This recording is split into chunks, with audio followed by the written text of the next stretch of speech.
vous allez bien. On se retrouve aujourd'hui pour un update lecture. Donc je suis sur un autre fond parce que j'ai un petit peu squatté la chambre de ma fille pour vous faire cet update. Et du coup je vais vous parler des dernières lectures qui commencent à remonter parce que maintenant ça fait un peu plus d'un mois si je me souviens bien.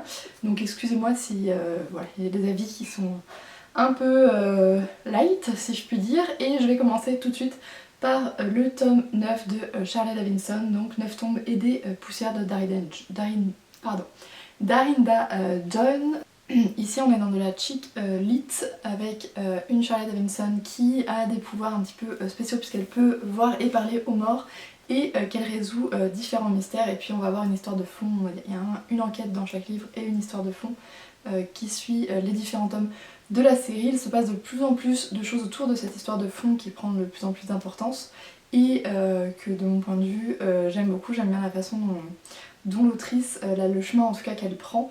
Et ce tome là était plutôt intéressant, donc je vais pas vous en dire plus pour ne pas vous spoiler, mais j'ai beaucoup aimé du début à la fin. Il change un petit peu des autres tomes, on retrouve une Shirley un petit peu différente si je puis dire. Et après le tome précédent qui était un peu plus confiné, là ça faisait du bien de voir autre chose. Donc voilà, j'ai hâte de pouvoir lire la suite et terminer cette saga. Je pense que c'est un peu mieux comme ça, j'ai recadré, c'est un peu plus sympa, en tout cas j'ai l'impression de moins être petite. On continue avec D Flat Share de Bess O'Leary. Donc là on est dans de la romance new adulte où on va suivre deux jeunes gens, j'ai déjà perdu leur nom, ça va le faire. Tiffy et Léon qui vont se retrouver à partager un même appartement sauf qu'ils ne se sont jamais vus. Il n'y a qu'une chambre dans cet appartement. Tiffy, elle, vit le jour, donc l'occupe la nuit, surtout pour dormir. Et Léon c'est l'inverse, il vit la nuit de par son activité professionnelle et du coup l'occupe plutôt durant la journée. Donc ils ne se sont jamais croisés et ils ne discutent que par post-it qu'ils laissent un petit peu partout dans l'appartement. Voilà, l'histoire va commencer comme ça et puis plusieurs choses vont se passer qui vont les amener à forcément se rapprocher un petit peu plus et potentiellement amener à une rencontre. Donc j'ai bien aimé ma lecture, le livre est quand même un petit pavé puisqu'il est plutôt grand. Je l'ai bien apprécié. Après, voilà, ça n'a pas été un coup de cœur absolument énorme, une révélation, etc. On parle de Jojo Moyes. Là, dans ce livre, je ne trouve pas forcément qu'on retrouve cette plume, ou en tout cas l'addiction qu'elle avait pu m'amener. Mais j'ai bien aimé les différents thèmes qui sont abordés dans ce livre, autour de un petit peu pervers narcissique, manipulateur, autour de l'indépendance et de tout ce qui va tourner autour de la prison, la vie carcérale et la deuxième chance. Et voilà, j'ai bien aimé la façon dont ce thème était abordé, était amené autour de cette histoire. Les personnages sont assez attachants pour les deux. Alors après avec Léon j'ai eu un petit peu de mal au début parce que la façon dont en fait est écrit son point de vue est très étrange. Ce ne sont que des phrases très entrecoupées. Il y a des points comme si... Enfin, je sais pas, c'était assez... C'était assez étrange on va dire et je n'ai pas trouvé forcément d'explication dans le livre qui m'aurait amené à penser, à savoir pourquoi il était comme ça, pourquoi il pensait comme ça quand on était dans sa tête. Donc voilà, peut-être un petit point un petit peu down de ce côté-là parce que s'il y avait une explication derrière tout ça, ça aurait je trouve amené encore un peu plus de choses et ça aurait été moins étrange au départ de la lecture parce que ça m'a un petit peu rebuté hein, cette façon dont c'était écrit. Mais voilà, ça reste quand même une belle découverte que je peux vous recommander. Je continue avec Find Me Their Bones de Sarah Wolf, le deuxième tome de sa nouvelle saga. Je pense que ça sera une trilogie. Le premier c'est Bring Me Their Hearts qui a été déjà traduit en français, donc je pense que ce deuxième tome ne devrait pas tarder à sortir. Il est sorti il y a quelques mois maintenant, je crois que c'était fin de l'année dernière, novembre, quelque chose comme ça. Donc là on est dans de la fantasy, fantastique. Autour des sorcières qui ont été chassées et en fait qui peuvent prendre ce qu'on pourrait appeler des sortes de familiers en fait. Quand les gens meurent, elles peuvent récupérer leur cœur et on va dire leur offrir une deuxième vie, sauf qu'ils sont contrôlés par cette sorcière et par une faim intense qui peut les dévorer. Voilà, ils sont plus totalement humains, on pourrait dire qu'ils ressemblent un petit peu à des zombies. Dans le premier tome, notre héroïne principale, dont là aussi j'ai perdu le nom, Zera, avait été envoyée dans le royaume, auprès de... Pardon. Dans le premier tome, Zera, qui est l'héroïne, avait été envoyée dans la ville principale, dans la capitale du royaume, pour aller séduire le prince et récupérer son cœur pour sa sorcière.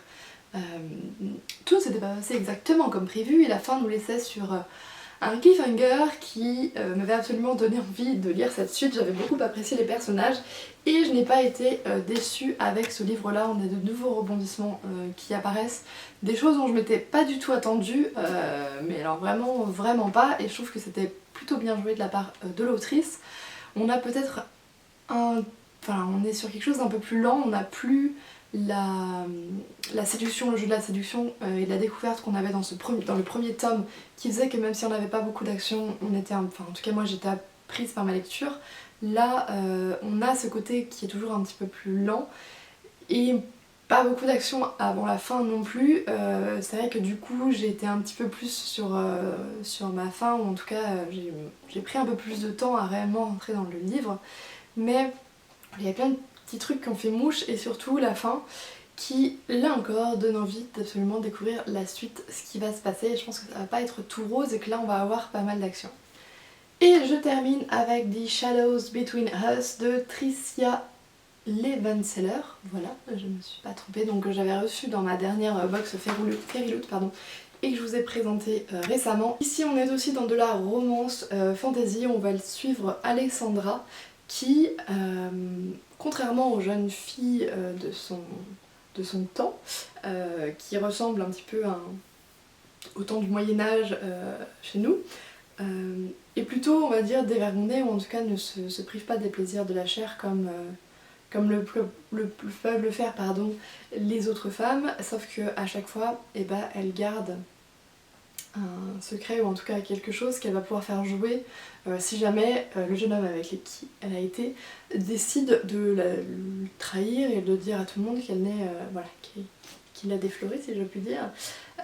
Donc voilà, elle passe d'amant en amant de cette façon-là, sauf qu'un jour elle va se donner un but, c'est celui de séduire le roi, qui est le roi des ombres, le Shadow King, qui a, depuis la mort de ses parents et du coup depuis qu'il est passé du prince à roi, met tout le monde à distance, plus personne n'a le droit de l'approcher d'à plus d'1 mètre ou de le toucher. Et elle va se mettre comme pari de le séduire pour ensuite le tuer et régner à sa place, parce qu'elle a quand même un petit peu des désirs de pouvoir et, sur les autres, en tout cas d'être reconnue par les autres. Donc on part là-dessus. C'est vrai que le résumé m'avait intriguée, mais je n'étais pas totalement convaincue. Je connaissais déjà cette autrice de par une autre trilogie, donc qui est Daughter of the Pirate King, que j'avais beaucoup aimé, qui m'avait plutôt surprise et que j'avais bien aimé, donc je me suis lancée là-dedans. Et en fait j'ai adoré, je l'ai complètement dévoré. On est vraiment pris par les personnages. Alors au début, certes, Alessandra fait vraiment tête à claque, elle m'a un petit peu gonflée. J'avais un petit peu du mal à m'attacher à ce personnage, et puis petit à petit, en fait, elle se dévoile et on comprend le pourquoi du comment, pourquoi elle agit comme ça. On va en découvrir aussi plus sur The Shadow King, et j'ai bien aimé toute l'histoire que l'autrice va tisser autour de ce personnage-là. On a quelques éléments un petit peu fantastiques à l'intérieur, un petit peu magiques, qui sont assez intéressants. Et puis il va se passer plusieurs choses. On n'est pas sur de la romance trop simple non plus, bien qu'on soit pas sur plusieurs tomes où les personnages ne se supportent pas avant de tomber amoureux, mais j'ai trouvé que ça prenait quand même du temps, le temps qu'il fallait. Il y avait quelques rebondissements qui apparaissaient, les choses n'étaient pas trop simples pour les deux personnages, et j'ai bien aimé cette fin. On est sur un tome unique, et je trouve qu'il va très bien du début à la fin. On n'a pas besoin d'en savoir exactement beaucoup plus sur l'univers. Ce qu'on va en savoir nous suffit, et c'est les personnages plus et leur personnalité qui portent le livre plutôt que l'univers tout entier. Donc voilà, pour moi c'était une bonne romance que je ne peux que vous recommander. C'en est tout pour cette update lecture. N'hésitez pas à me dire s'il y a certains livres que vous avez déjà lus, ce que vous en avez pensé, ou si je puis vous donner envie avec certaines de ces lectures. Et puis je vais vous souhaiter une très bonne journée, une très bonne semaine, et à très bientôt.